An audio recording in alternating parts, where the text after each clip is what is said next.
اعوذ باللہ من الشیطان الرجیم بسم اللہ الرحمن الرحیم نحمدہ ونصلی علی رسولہ الکریم اما بعد ان اللہ وملائکتہ یصلون علی النبی یا ایہا الذین آمنوا صلوا علیہ وسلموا تسلیما اللہم صلی علی سیدنا و مولانا محمد وعلی آلہ واصحابہ افضل صلواتک وعدد معلوماتک وبارک وسلم اللهم صل وسلم وبارك على سيدنا محمد النبي الأمي الذي خرنت البركته بذاته محيا وتعالى وعلى بطيبه وذكره وريا. برادران الفریق السلام علیکم ورحمۃ اللہ وبرکاتہ. الحمدللہ ثم الحمدللہ، اللہ تعالیٰ کا بے انتہا فضل و کرم ہے کہ اس نے ہمیں مسلمان بنا کر پیدا فرمایا اور ہمیں پیدا ہونے کا فخر عطا فرمایا. الحمدللہ یہ فخر رشک انبیاء نکلا. مزید برائے کرم کہ اس نے ہمیں اپنے اولیاء کے دامن سے وابستہ فرمایا، قرآن جیسی نعمت عظمیٰ سے ہم کو سرفراز فرمایا اور اس ماہ مبارک میں ہم کو زندہ رکھا اور اس کی سحر سے، روزے سے، افطار سے، تراویح سے حتر مقتول قدر کرنے کی توفیق عطا فرمائی. الحمدللہ اللہ تعالیٰ کا فضل و کرم ہے، کیونکہ یہ ماہ مبارک کی نسبت کلام پاک سے ہے اور ہم سمجھ رہے ہیں آہستہ آہستہ اپنی اشاعت کے حساب سے، اپنی حیثیت سے، اپنی جتنی اللہ تعالیٰ توفیق عطا فرمایا. تو آج ایک اور چھوٹی سی صورت کو ہم سمجھنے کی کوشش کریں گے انشاءاللہ ثم انشاءاللہ بحولہ تعالی. سورہ فیل، اس سے پہلے جو ہم سمجھے تھے سورہ معون ہم سمجھے، سورہ فاتحہ ہم سمجھے، اور کون سی سورت سمجھے ہم؟ سورہ عصر ہم سمجھے. انشاءاللہ سورہ فیل سمجھنے کی ہم کوشش کریں گے بحولہ تعالی. سورہ فیل جو ہے اس کا بیک گراؤنڈ یہ ہے کہ اللہ تعالیٰ اس میں اس واقعے کی طرف اشارہ کر رہا جو کہ بالکل سرکار دو عالم صلی اللہ علیہ وسلم کی ولادت سے تقریباً 50 دن پہلے پیش آیا. تقریباً 50 دن پہلے پیش آیا اور عرب میں کئی ایسے لوگ اس وقت زندہ تھے جب اللہ سرکار صلی اللہ علیہ وسلم نے اسلام کو پیش کیا، جو اس فیل کے واقعے سے واقف تھے، یعنی یا تو راست دیکھے ہوئے تھے یا پھر اپنے بڑوں سے وہ سنے ہوئے تھے. بہت پرانی بات نہیں تھی، بہت پرانی بات نہیں تھی. یہ واقعہ اللہ تعالیٰ ارشاد فرماتا ہے قرآن شریف. اس واقعے کو بیان کر رہا ہے کہ اللہ تعالیٰ کیسی مدد فرماتا ہے، اللہ تعالیٰ کیسی مدد فرماتا ہے اور کیسے لوگوں سے مدد فرماتا ہے. اللہ تعالیٰ سرکار صلی اللہ علیہ وسلم سے مخاطب ہو کے ارشاد فرماتا ہے، اعوذ باللہ من الشیطان الرجیم بسم اللہ الرحمن الرحیم. الم تر کیف فعل ربک باصحاب الفیل. الم تر کیف فعل ربک باصحاب الفیل. اے میرے محبوب، اے حبیب، کیا آپ نے نہیں دیکھا کہ آپ کے رب نے اصحاب فیل کے ساتھ کیا معاملہ کیا؟ اصحاب فیل کے ساتھ آپ کے رب نے کیا معاملہ کیا؟ کیا آپ نے نہیں دیکھا؟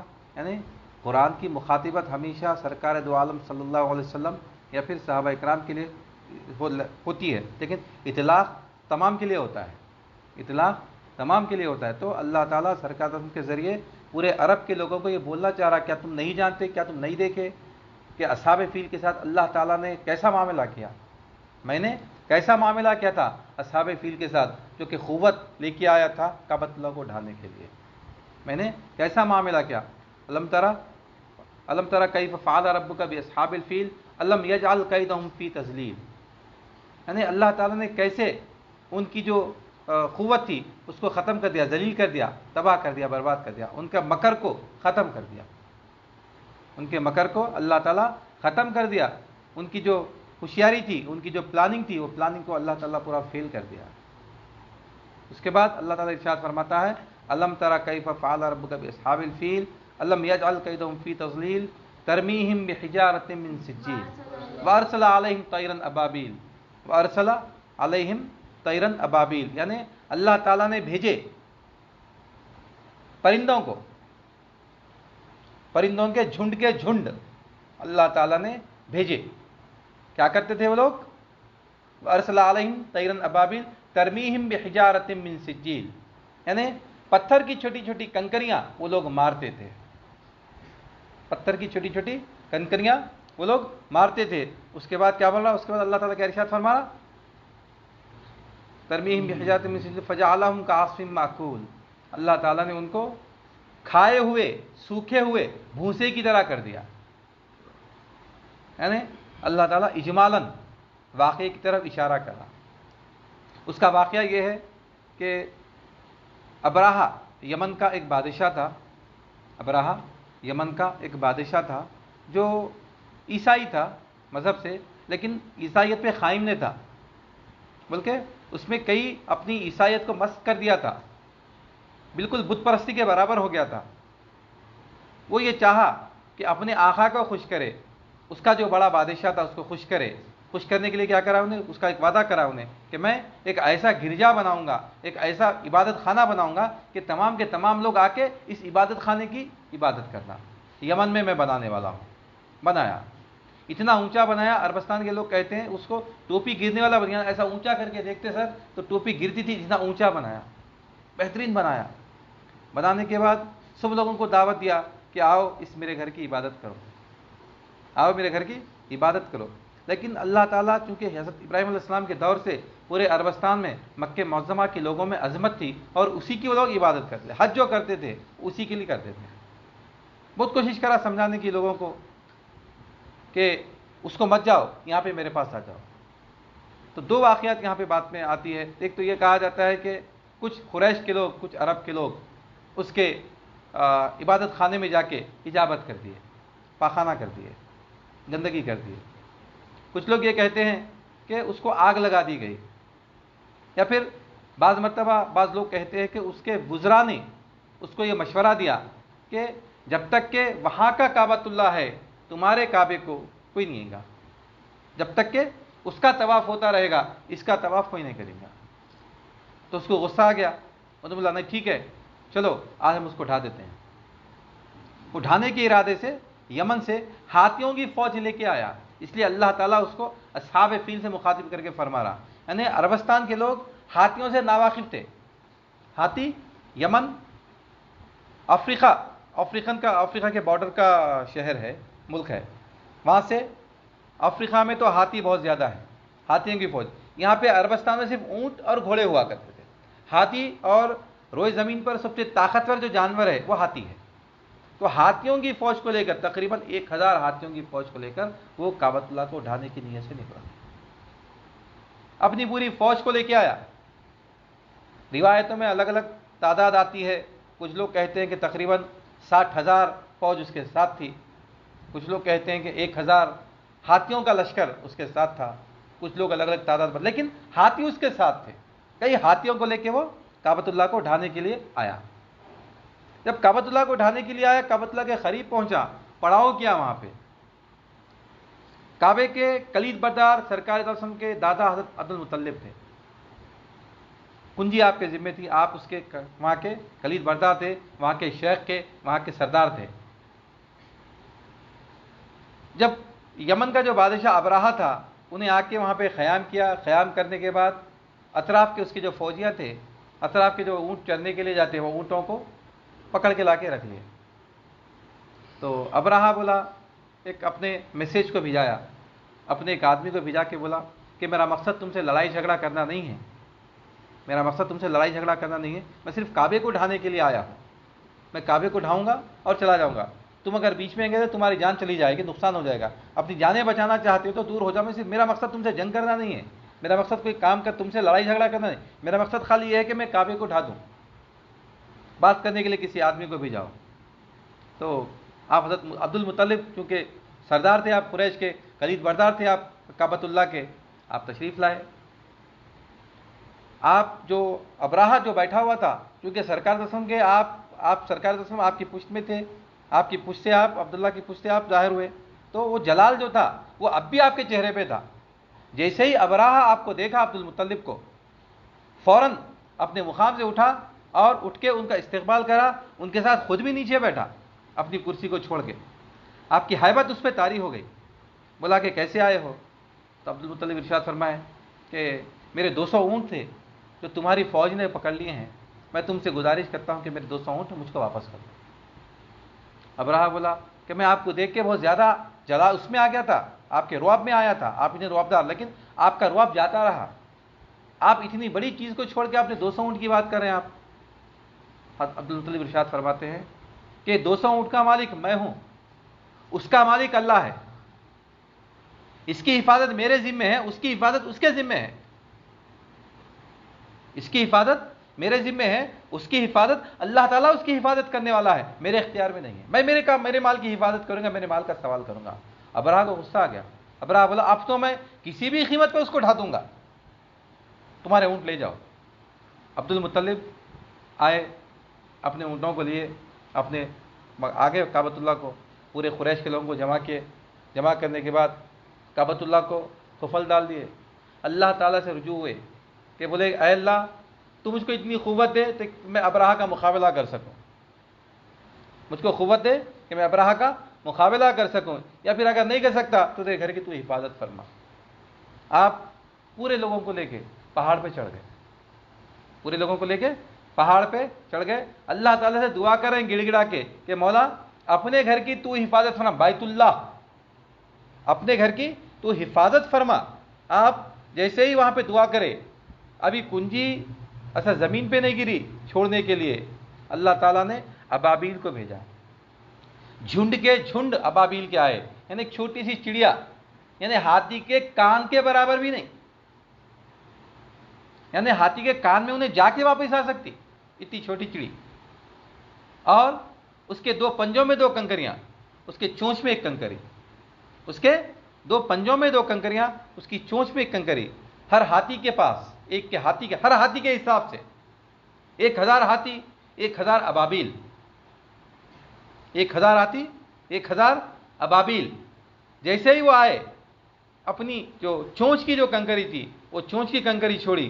جیسے ہی چونچ کی کنکری گری، جو ہاتھی کا تھا، فیلبان جو تھا، ہاتھ چلانے والا اوپر بیٹھا تھا، اس کے سر پہ گری، بالکل آرے کے جیسا.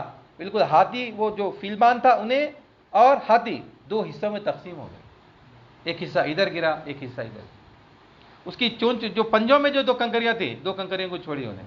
جیسے یہ کنکری یہ اس پہ گری، یہ کنکری اس پہ گری، یہ حصہ پورا بھوسا بھوسا ہو گیا، یہ پورا بھوسا بھوسا ہو گیا. جیسے یہ معاملہ دیکھا وہ فوراً کیا ابرہہ اپنے اس کا محمود اس کے اونٹ کا نام تھا، اپنے ہاتھی کو لے کے فوراً یمن کی طرف بھاگا، واپس بھاگا اپنی طرف. اس کی جو نام کی چڑی جو تھی اس کے برابر اس کے ساتھ چلتی رہی. اللہ تعالیٰ اس کو وہیں نہیں گرایا، اللہ تعالیٰ اس کو وہیں نہیں گرایا. وہ پورے یمن تک، یمن کے صدر مقام صنعا تک آئی. وہاں تک آنے کے بعد جیسے ہی شہر کے بیچ شہر میں پہنچی، وہ چڑی جو تھی اپنی چونچ سے اپنی کنکری کو چھوڑی. جیسے ہی وہ کنکری کو چھوڑی، وہ ابرہہ بھی ویسے ہی کٹا، دو حصوں میں تقسیم ہوا، دو پنجوں سے کنکریاں گری، اور پھر مکمل بھوسا بھوسا ہو گیا. یہ جو واقعہ ہے، یہ واقعہ تقریباً 17 محرم الحرام کو، یعنی سرکار وسلم کی ولادت سے تقریباً 50 دن پہلے پیش آیا کہا جاتا ہے. اور کئی لوگ اس میں زندہ تھے، یعنی کہ اللہ تعالیٰ بتانا چاہ رہا کہ میں میرے گھر کی حفاظت کیسے بھی کر سکتا ہوں. میں کسی کا محتاج نہیں ہوں، میں کسی کا محتاج نہیں ہوں. اور اللہ تعالیٰ یہاں پہ یہ بتانا چاہ رہا کہ جس کی نسبت مجھ سے ہو گئی، جس کی نسبت مجھ سے ہو گئی، میری ذمہ داری اس کی ہو جاتی ہے کہ میں اس کی حفاظت کروں. بیت اللہ، اللہ کا گھر، اللہ کا گھر، اللہ اس مٹی پتھر کے گھر کی نسبت اللہ تعالیٰ سے ہو گئی. ابرہہ اس کو ڈھانے کے لیے آیا، 1000 ہاتھیوں کی فوج کو لے کے آیا. اللہ تعالیٰ بالکل ایک پنجے برابر چڑیوں کو بیچ کر اس کی پوری فوج کو بھوسا بھوسا کر دیا. آج مسلمانوں پہ ساری دنیا میں ایک قسم کی تنگی ہے. لوگ ساری دنیا میں مسلمانوں کو ذلیل کر رہے ہیں. مسلمان ہر جگہ تکلیف میں ہے، پریشانی میں ہے، مارا جا رہا.